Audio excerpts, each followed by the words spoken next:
Hello बच्चों, good morning बच्चों। सभी बच्चों को गुड मॉर्निंग।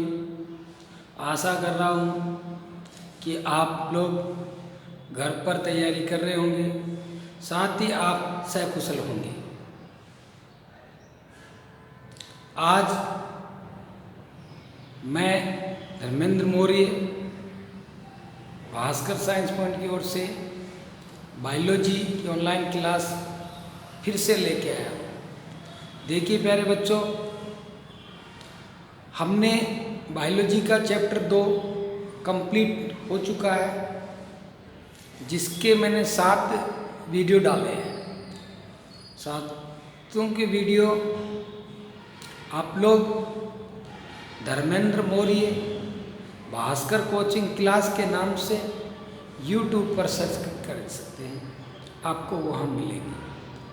आप लोग उनको सुनिए, पढ़िए, जहाँ समस्या है उनसे संपर्क कीजिए। साथ ही में मैंने आपको इसके नोट्स भी सेंड कर चुका हूँ। फिर मैं बार बार आपसे एक बार विनती करता हूँ कि ये चैप्टर बहुत मोस्ट है। आने वाली परीक्षाओं की दृष्टि से, कंपटीशन की दृष्टि से आपको कई क्वेश्चन इनमें से मिलेंगे। इसलिए आप लोग ध्यानपूर्वक इनको सुने, पूरा वीडियो सुने, और फिर अच्छा लगे, आपको अच्छा लगे तो इसे सब्सक्राइब करें, अपने साथियों को बताएं, उन्हें भी कहें कि ये वीडियो देखें। आज अपन बायोलॉजी का चैप्टर नंबर 3 शुरू करने जा रहे हैं। आज अपन बायोलॉजी का अध्याय संख्या 3, बायोलॉजी की अध्याय संख्या 3 शुरू करने जा रहे हैं। आपको फिर मैं बता दूं कि इस चैप्टर के भी मैंने नोट्स आपको सेंड कर दिए हैं। जिस भी विद्यार्थी को चैप्टर 3 के नहीं मिले हैं नोट्स, वो मुझसे संपर्क करें या भी किसी अपने साथी से प्राप्त करें। एक बार आप नोट्स पढ़ें, फिर वीडियो सुनें, आपको जरूर समझ में आएगा। तो आज अपन अध्ययन करने जा रहे हैं परागण।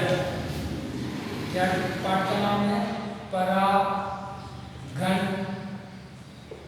निषेचन, परागण, निषेचन तथा भ्रूण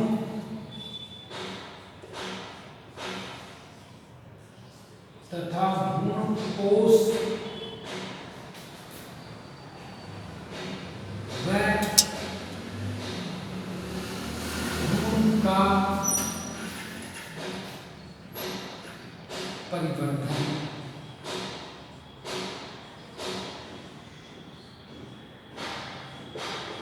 ये बच्चे अपना जो चैप्टर नंबर 3 है, उस 3 चैप्टर का नाम है परागण, निषेचन, भ्रूण कोष और भ्रूण का परिवर्धन। अब इंग्लिश में इसे कहते हैं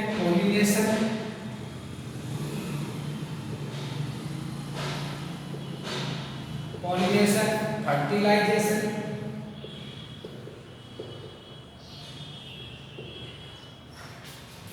and development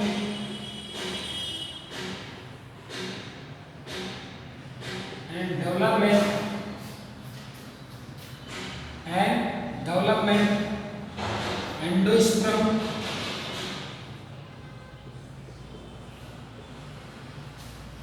pollination, fertilization and development, endosperm and embryo।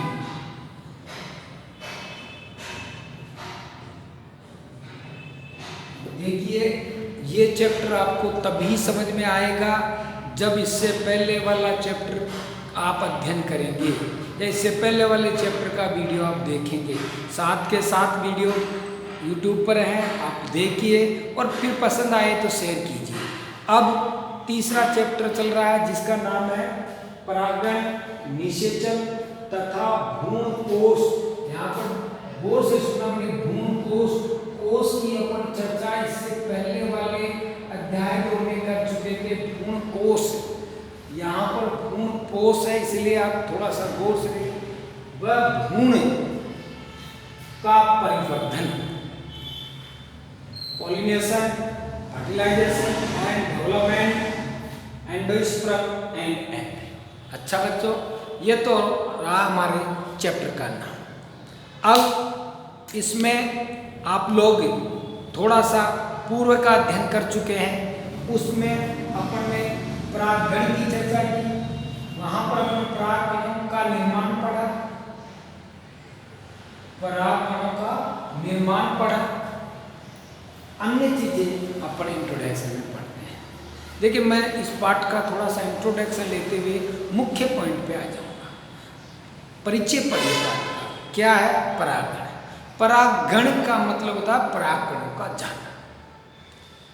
जब पराग कोश में हमने पढ़ा है कि परागकणों का निर्माण होता है, निर्माण होने के बाद में पराग कोश की भित्तियां सिकुड़ करके टूट जाती है और टूट जाने से परागकण क्या हो जाते हैं, मुक्त हो जाते हैं। और मुक्त परागकणों को अपन क्या कहते हैं, पराग स्फुटन कहते हैं। जब पराग स्फुटन हो जाता है तब परागगण के माध्यम से एक पुष्प के वर्तिकाग्र से उसी पुष्प के एक पुष्प के पराग कोश से उसी पुष्प के वर्तिकाग्र पर, या एक पुष्प के पराग कोश से दूसरे पुष्प के वर्तिकाग्र पर, या अलग अलग पादपों पर जो एक ही जाति के हों उनमें अगर परागण होता है तो उसे कहते हैं अपन परागण। पूरा डिटेल में पढ़ेंगे। निषेचन याद रखना, निषेचन बहुत बार आएगा। निषेचन शब्द ऐसा है जिसका मीनिंग आपको 11th में भी हमने बार बार चर्चा की थी, अब 12th में भी निषेचन आएगा। आगे भी इसी पाठों में निषेचन पढ़ेंगे, मानव में भी निषेचन पढ़ेंगे। इसलिए निषेचन की आज मीनिंग क्लियर कर लेते हैं अपन। देखो मैंने, निषेचन का अर्थ होता है सीधे सीधे तौर पर अगर हम बताएं तो युग्मकों के संलयन की क्रिया को निषेचन कहते हैं। इसे युग्मकों के जो संलयन होता है, युग्मक मीन्स गैमेट्स, जो गैमेट्स होते हैं उन गैमेट्स के फ्यूजन को ही हम क्या कहेंगे, निषेचन कहते हैं। निषेचन किसे कहा, युग्मकों के संलयन की क्रिया को निषेचन कहते हैं। फिर सुनिए बेटे, किसे कहा, युग्मकों के संलयन की क्रिया को निषेचन कहते हैं। शायद निषेचन की परिभाषा क्लियर हो गई होगी। युग्मकों के संलयन की क्रिया को निषेचन कहते हैं। निषेचन कितने प्रकार का होता है, निषेचन की क्या कंडीशन होती है, आवश्यकता होती है, वो चर्चा अपन बाद में करेंगे। वर्तमान में तो हम इतना याद रखें कि निषेचन किसे कहते हैं, तो निषेचन युग्मकों के संलयन की क्रिया को निषेचन कहते हैं। और निषेचन के परिणाम स्वरूप इसका निर्माण होता है, निषेचन के परिणाम स्वरूप युग्मनज का निर्माण होता है।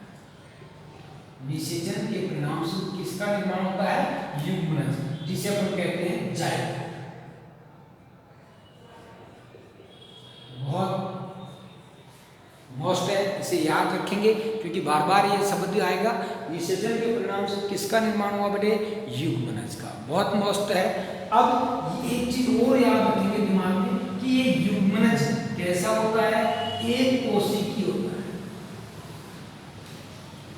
युग्मनज कैसा होता है बेटे,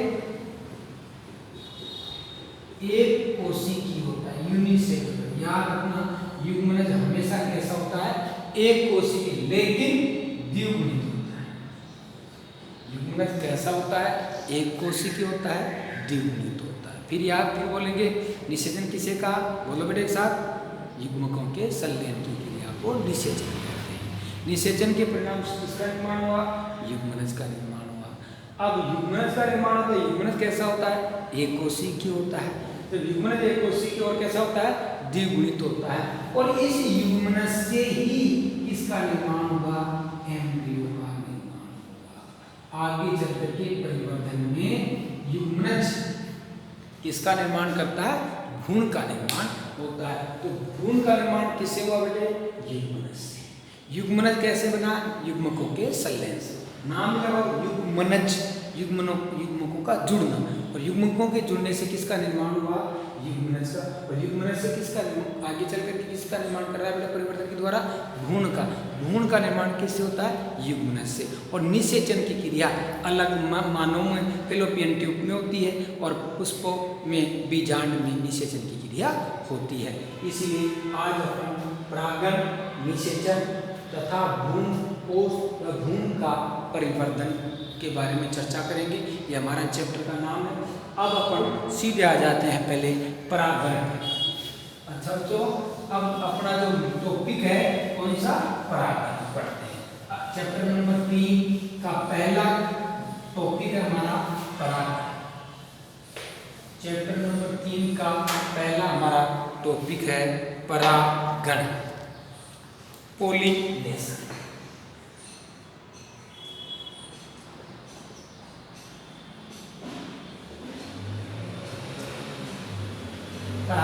या देखिए बेटे समझिए, इससे पहले मैंने आपको अध्याय 2 में फ्लावर के बारे में,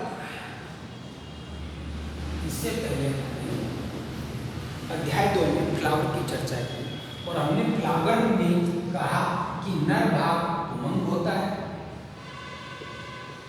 और मादा भाग क्या पढ़ा जाए। ठीक है, अब अपन बात करें परागण की। तो परागकण का निर्माण अपन पढ़ा कहाँ होता है? परागकणों का निर्माण कहाँ होता है? जिसे लघु बीजाणु धानी कहा। क्या कहा था अपने? लघु। इन परागकोश में परागकणों का निर्माण होता है और परागकोश में परागकण का निर्माण होने के बाद में परागकण क्या हो जाते हैं? जब परिपक्व हो जाते हैं, परागकण क्या हो जाते हैं? जब परिपक्व हो जाते हैं। तो परिपक्व हो जाने के पश्चात ये क्या करते हैं कि परागकोश की भित्तियों को तोड़ करके परागकण क्या हो जाते हैं? बाहर आ जाते हैं और मुक्त हो जाते हैं। जिसे हमने कहा था परागस्फुटन। क्या कहा था? परागस्फुटन। अब परागस्फुटन के पश्चात जो परागकण है वो कहाँ पर पहुंचते हैं? वर्तिकाग्र पर पहुंचते हैं। परागकणों का कहाँ पर पहुंचना? वर्तिकाग्र पर पहुंचना। इसका परागकण का कहाँ पर पहुंचना? वर्तिकाग्र। क्या कहलाता है? परागण। परागण किसे कहा? फिर सुनिए बेटे, यानी परागकणों का परागकोश से वर्तिकाग्र पर पहुंचने की प्रक्रिया को क्या कहते हैं? अपन परागण कहते हैं। फिर समझिए, परागकणों का परागकोश से, क्योंकि परागकोश इसलिए बोलेंगे परागकोश में परागकणों का निर्माण हो रहा और परागकण परागकोश से परागस्फुटन करके मुक्त हो रहे। तो परागकोश से परागकणों का कहाँ पर पहुंचना? ना वर्तिकाग्र पर पहुंचना। क्या कहलाता है? परागण कहते हैं। तो परागण परागकणों का परागकोश से अब एक ही पुष्प पर, अब देखिए यहाँ अब क्या होगा? एक ही पुष्प या एक ही जाति के अलग अलग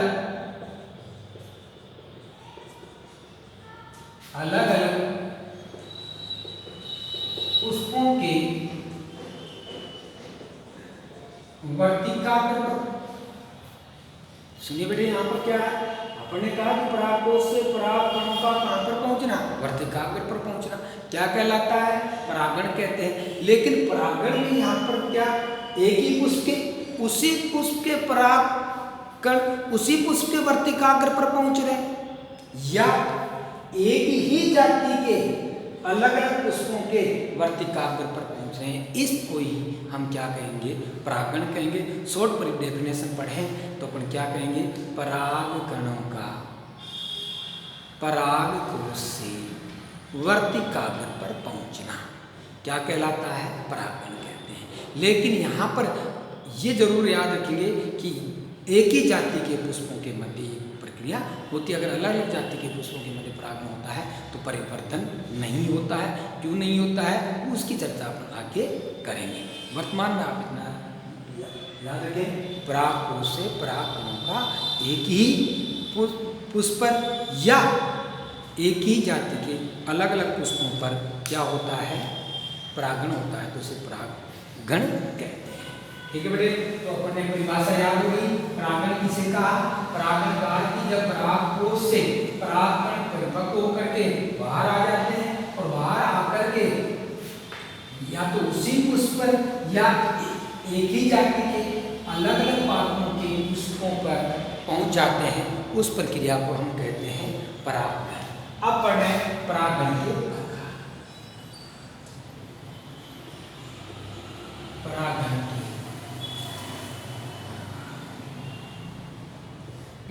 परागण कितने प्रकार का होता है? अब अपन पढ़ रहे हैं परागण के प्रकार।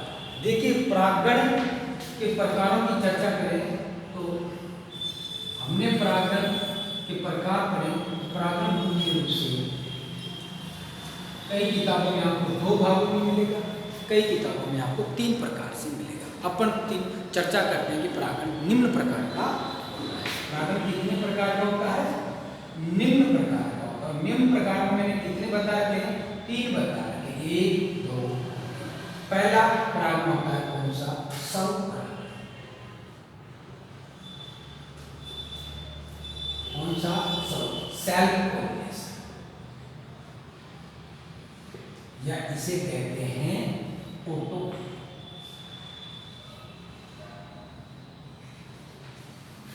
स्वपरागण।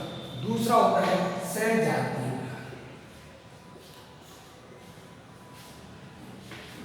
सहजातीय परागण।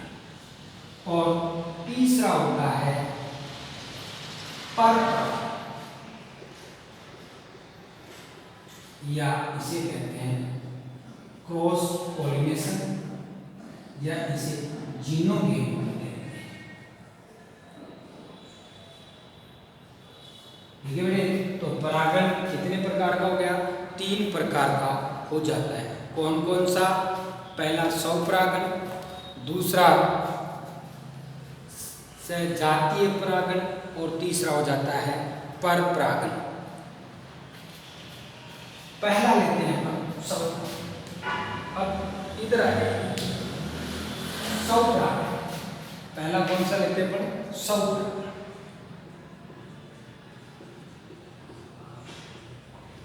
स्वपरागण।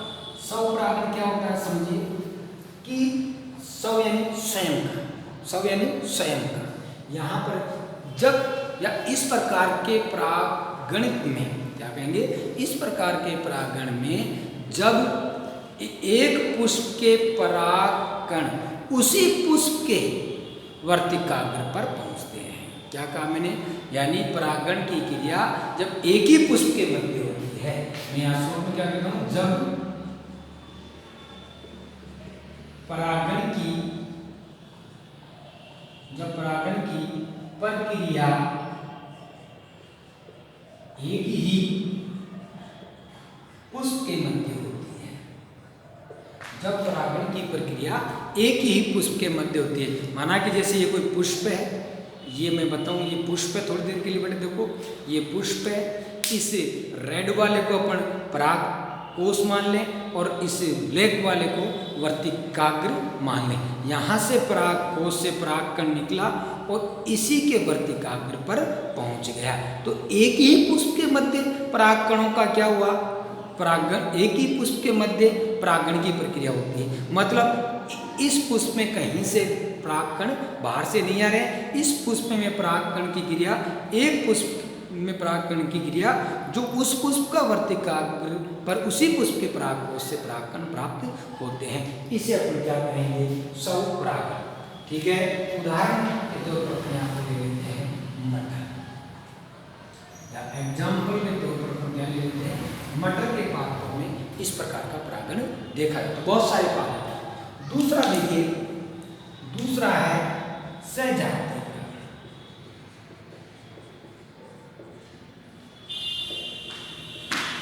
दूसरा कौन सा परागण है? सहजातीय परागण। सहजातीय परागण का मतलब हुआ कि एक ही, यहाँ पर गौर से देखना, एक ही पादप या एक ही पादप या पौधे के 2 पुष्पों के मध्य, यहाँ पर थोड़ा सा गौर से समझना पड़ेगा, डायग्राम बना करके भी समझाऊंगा मैं आपको इसको। एक ही पादप या पौधे के दो पुष्पों के मध्य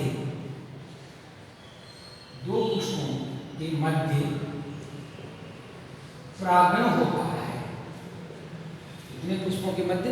दो। इसका मतलब क्या हुआ कि एक पादप है, एक पेड़ है, उसकी एक शाखा पर पुष्प लगा हुआ, एक दूसरी शाखा पर लगा हुआ, तो एक शाखा का परागकण दूसरी शाखा के पुष्प के वर्तिकाग्र पर पहुंच जाता है, तो इसे हम कहते हैं क्या? सहजातीय परागण। एक प्रकार से अगर देखा जाए तो सहजातीय परागण आनुवंशिक रूप से अगर इसको देखें, यहाँ पर बेटे किसके रूप से? आनुवंशिक रूप से अगर मैं इसको देखें तो आनुवंशिक रूप से ये कैसा है? स्वपरागण ही है। आनुवंशिक रूप से ये कैसा है? स्वपरागण ही है। क्यों? क्योंकि एक ही पौधे पर या एक ही पादप पर पाए जाने वाले सभी पुष्प आनुवंशिक रूप से समान होते हैं। एक ही पौधे या एक ही पादप पर लगे हुए जितने भी पुष्प होते हैं, सभी पुष्प आनुवंशिक रूप से समान होते हैं। अतः ये जो सहजातीय परागण है वो आनुवंशिक रूप से देखें तो कैसा है? स्वपरागण है। किंतु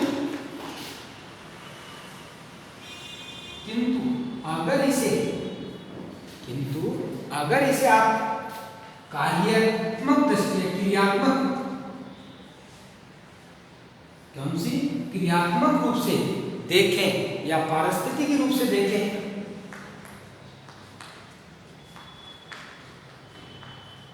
इसके रूप से क्रियात्मक या पारिस्थितिक रूप से देखें तो यह परपरागण होता है।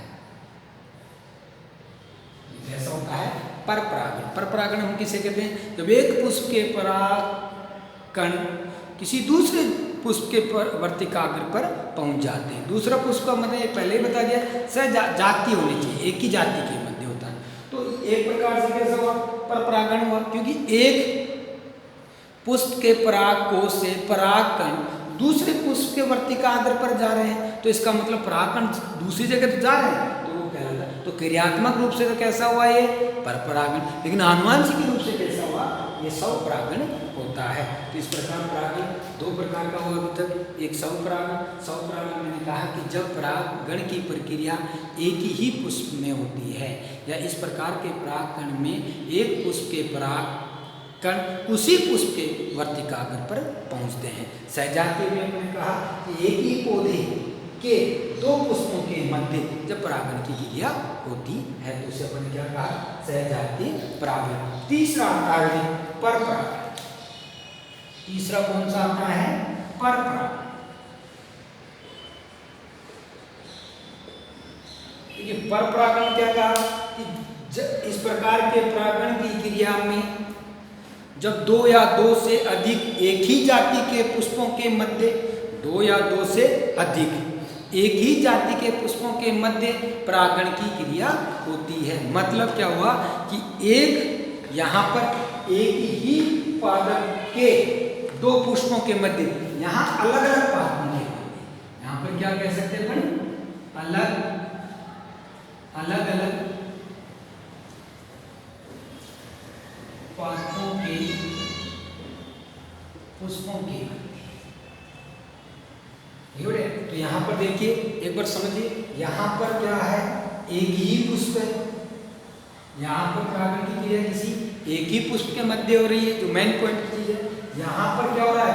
दो पुष्पों के मध्य हो रही है, लेकिन यहाँ पर क्या हो रहा है? अलग अलग पादपों के पुष्पों के मध्य परागण की क्रिया हो रही है। यहाँ एक ही पौधे के दो पुष्पों के मध्य, लेकिन यहाँ पर क्या है? दो अलग अलग एक ही जाति के दो अलग अलग पादपों के पुष्पों के मध्य परागण होता है, तो इसे अपन कहते हैं परपरागण। देखिए मैं डायग्राम के द्वारा इसे समझाता हूँ। एक डायग्राम ले लेते हैं थोड़ा सा फटाक से।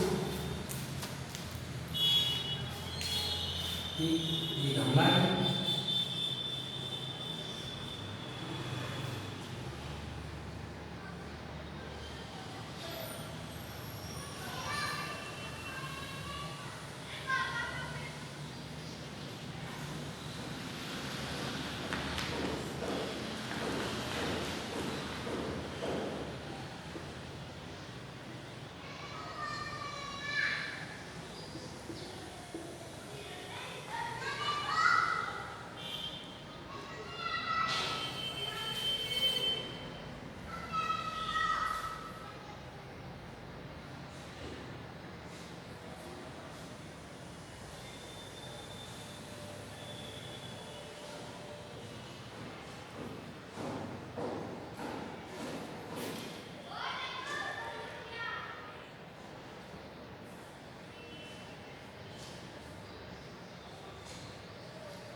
एक पौधा ये हो गया, एक पौधा ये ले लिया हमने।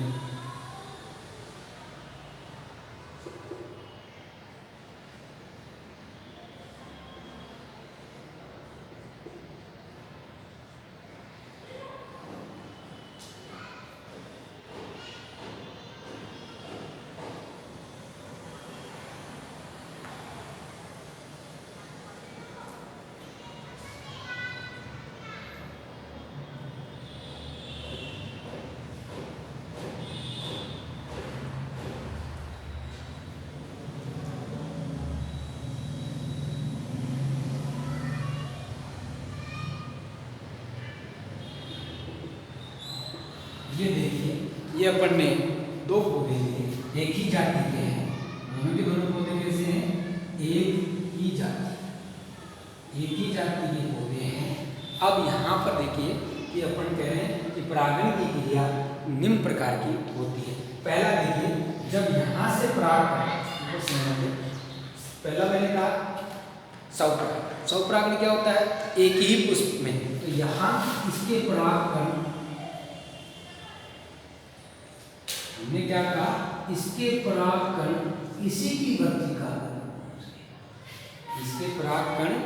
की वर्तिकाग्र पर पहुंच गए, तो इसे अपन ने क्या कहा, स्वपरागण। आगे आप अगर समझिए, देखिए ये पुष्प है, इस पुष्प के परागकोश से परागकण उसी पुष्प की वर्तिकाग्र पर पहुंच गए, तो ये तो क्या कहलाया, स्वपरागण या ऑटोगेमी या सेल्फ पॉलिनेशन। यहाँ पर देखिए, जब इसके परागकण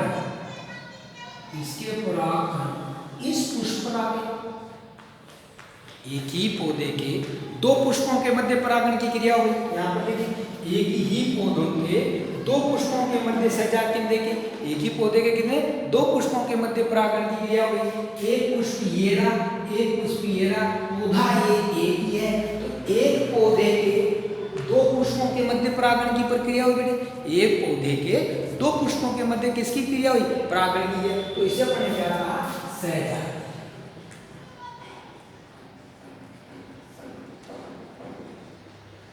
ठीक है बेटे, तो परागण का पहला प्रकार अपने पढ़ गया स्वपरागण, दूसरा अपने कौन सा पढ़ना है, सहजातीय परागण। सहजातीय परागण क्या हुआ, यानी एक पौधे के दो पुष्पों के मध्य परागण किया। लेकिन तीसरा परागण कौन सा पढ़ा अपने, परपरागण। तीसरा अपने कौन सा पढ़ा, परपरागण। और परपरागण में अपने क्या क्या बताना चाह रहे हैं, परपरागण क्या होता है, जब एक ही जाति के अलग अलग पौधों के पुष्पों के मध्य परागण होता है। माना कि जैसे ये परागण है, यहाँ पर ये परागण है, ये परागण यहाँ से इस पौधे के पुष्प के वर्तिकाग्र पर पहुँच गए। कहाँ से पूछे बेटे, इस पौधे के परागण इस पौधे की वर्तिकाग्र पर पहुँच गए, इसे कहते हैं परागण। ठीक है बेटे, इस प्रकार परागण के बारे में अपने पढ़ा। परागण की दो चीजें पढ़ी, एक परागण की परिभाषा पढ़ी, दूसरा अपने पढ़ा परागण के प्रकार। शायद आपको समझ में आया होगा। ये डायग्राम आप नोट्स में देखेंगे, आपको बढ़िया मिलेगा, वहाँ और भी समझ में आएगा। यहाँ से तो आपको समझ में आ ही आ रहा है, लेकिन एक बार नोट्स से बनाए, क्योंकि ये डायग्राम यहाँ से बनाए और फिर भी नोट्स नहीं है, तो डायग्राम को आप एक बार और देख लें और इसे अपनी नोटबुक में उतार लें। ठीक है बेटे, अब आता है जब परागण की प्रक्रिया हो गई, तो अब आता है अपना पॉइंट, परागण की अनुकूलनता। अब अपना पॉइंट आता है परागण की अनुकूलनता। किसकी अनुकूलनता, परागण की अनुकूलनता। परागण की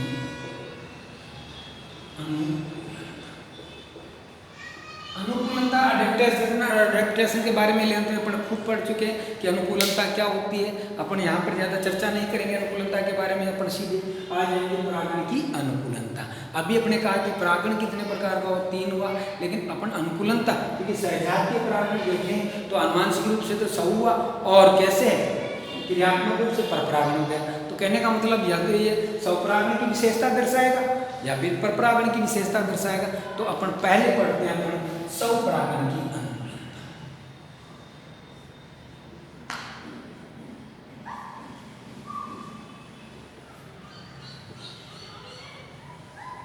किसकी अनुकूलता पढ़ रहे हैं?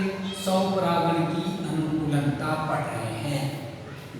देखिए बेटे, परागण पढ़ चुके हैं, परागण के प्रकार पढ़ चुके हैं, परागण के प्रकारों के बाद में अब अपन आ गए हैं स्वपरागण की अनुकूलता, अडेप्टेशन ऑफ सेल्फ पॉलिनेशन। देखिए अब पहली अनुकूलता क्या है? पहली अनुकूलता है कि पर स्वपरागण कब होगा। पहली अनुकूलता है कि स्वपरागण कब होगा। तो सबसे पहली अनुकूलता है उभयलिंगीता।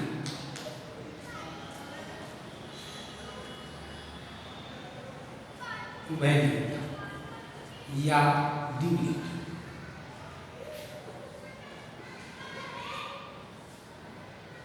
देखिए बेटे, स्वपरागण कब होगा? स्वपरागण जब होगा जब पुष्प उभयलिंगी होगा। जब पुष्प एक लिंगी होगा ये मान के चलना कि स्वपरागण नहीं होगा। एक लिंगी पौधों में हमेशा परपरागण ही होता है। द्विलिंगी पौधों में परपरागण भी हो सकता है और स्वपरागण भी हो सकता है, लेकिन स्वपरागण के लिए पुष्प कैसा होना चाहिए? उभयलिंगी होना चाहिए। या कैसा होना चाहिए? द्विलिंगी होना चाहिए। उभयलिंगी किसे कहते हैं? जब एक ही पुष्प में पुमंग और जायंग दोनों पाए जाते हैं तो उसे अपन उभयलिंगी कहते हैं, जो मैंने लेसन 2 में चर्चा की थी पुष्प के बारे में जब पढ़ाया था तब। तो उभयलिंगी किसे कहते हैं? वे पुष्प जिनमें पुमंग और जायंग दोनों पाए जाते हैं। जब पुमंग और जायंग दोनों पाए जाते हैं तो उन पुष्पों में संभावना है कि परपरागण स्वपरागण हो सकता है। तो स्वपरागण के लिए पहली अनुकूलता क्या होती है कि पुष्प कैसा होना चाहिए? उभयलिंगी। तो पहली विशेषता क्या होगी कि पुष्प कैसा होना चाहिए? उभयलिंगी होना चाहिए। दूसरी समकालपवक्ता।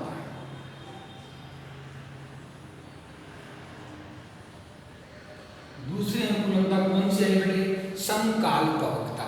अभी हम कह रहे हैं कि पुष्प कैसा होना चाहिए? उभयलिंगी होना चाहिए।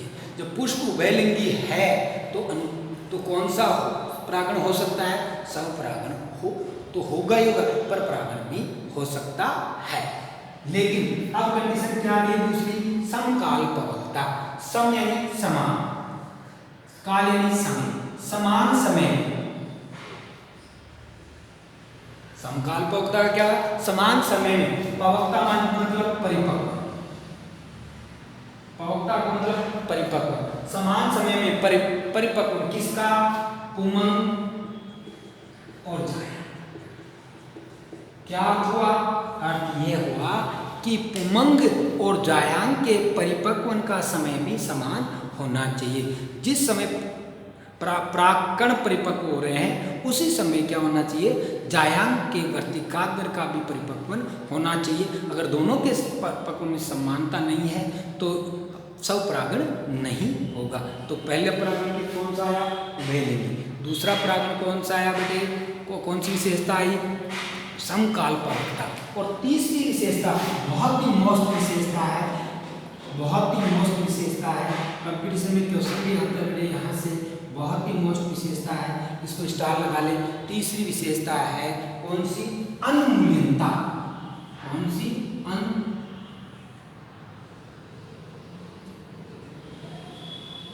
कौन सी? अनमूल्यता। कौन सी? अनमूल्यता। या ज्यादा नाम ये रख लिया कैलिस्ट्रोगेमी। कौन सी? कैलिस्ट्रोगेमी। ये नाम अब ज्यादा रखिए क्योंकि इसमें इसी नाम से क्वेश्चन आता। अनमूल्यता के नाम से ना करके किसके नाम से आएगा? कैलिस्ट्रोगेमी। कैलिस्ट्रोगेमी क्या होते हैं कि कुछ पादपों के पुष्प हमेशा बंद रहते हैं। कुछ पादपों के पुष्प जो दलपुंज होते हैं या बाह्य दलपुंज होते हैं, उन दलपुंजों से पुष्प हमेशा क्या होता है? ढका हुआ रहता है, बंद रहता है। अब जब बंद रहता है तो अंदर ही क्या होगा? अब बाहर से तो कहीं परागकण जा नहीं सकता क्योंकि ऐसा पुष्प बंद रहता है। जब बंद रहेगा तो परागण की क्रिया अंदर ही अंदर हो जाती है। इसमें परागण की क्रिया क्या होगी बेटे? इसके अंदर ही हो जाएगी। तो क्या अर्थ हुआ? वे पौधे जिनके पुष्प हमेशा बंद रहते हैं, क्या कहा मैंने? वे पौधे जिनके पुष्प हमेशा बंद रहते हैं, कभी खुलते नहीं है, ऐसे खिले हुए नहीं रहते हैं, हमेशा पुष्प आएगा लेकिन पुष्प क्या होगा बेटे, बंद रहता है। जब पुष्प बंद रहता है तो इन पादपों में जो परागण की क्रिया होती है वो हमेशा स्वपरागण ही होगा, पर परागण कभी भी नहीं होगा। क्यों नहीं होगा? क्योंकि बाहर से परागण अंदर कैसे आएंगे? ऐसे मानो कि जैसे किसी को कमरे में बंद कर दिया, अब ये कहे कि ये लोग अंदर ही है, तो वो लोग अंदर ही है, अंदर कुछ कार्य करेंगे तो वो उन्हीं के द्वारा संपन्न करवाया जाएगा, उन्हीं बाहर का व्यक्ति का उसमें कोई रोल नहीं होगा। तो उसी प्रकार वे पौधे जिनके पुष्प हमेशा बंद रहते हैं उन पादपों में परागण की क्रिया हमेशा स्वपरागण ही होता है। जैसे इसका उदाहरण भी बहुत मस्त है, जैसे कंकुआ, वायुना, ये ऐसे पौधे हैं जिन पौधों के पुष्प हमेशा बंद रहते हैं, उन पादपों में हमेशा स्वपरागण होता है। अगर आपको बेसिक याद रखें तो मूंगफली का जो पेड़ है, जो हम अपने इस समय खेती कर रखे हैं, मूंगफली की बुआई कर दी है, मूंगफली के पुष्प आ गए हैं, आपको देखना है तो ये परागण की क्रिया मूंगफली के पादपों में भी स्वपरागण ही होता है। वो पौधे भी कैसे होते हैं कि अरिस्टोगेमी होते हैं। तो इस प्रकार से बेटे आज अपन ने पढ़ा, परागण की परिभाषा पढ़ी, इसके बाद में परागण के प्रकार पढ़े, उसके बाद में अपने पढ़ा स्वपरागण की अनुकूलता, और स्वपरागण की अनुकूलता में अपने पढ़ा क्या होते हैं, पहले उभयलिंगी होते हैं, समकालपक्वता होती है और कैलिस्टोगेमी प्रकार के होते हैं। इस प्रकार की जो विशेषता दर्शाते हैं उन पादपों में स्वपरागण होगा। धन्यवाद बच्चों, आपने फिर से मैं आपको ये कह रहा हूँ कि आप लोग कंप्लीट वीडियो देखें, एकांत में बैठ के देखें, पढ़ने की कोशिश से देखें, आपको जरूर समझ में आएगा। तो इसी के साथ धन्यवाद। कल फिर हम पढ़ेंगे पर परागण की अनुकूलता, दूसरा परागण के माध्यम, और फिर निषेचन की चर्चा करेंगे। थैंक यू, धन्यवाद।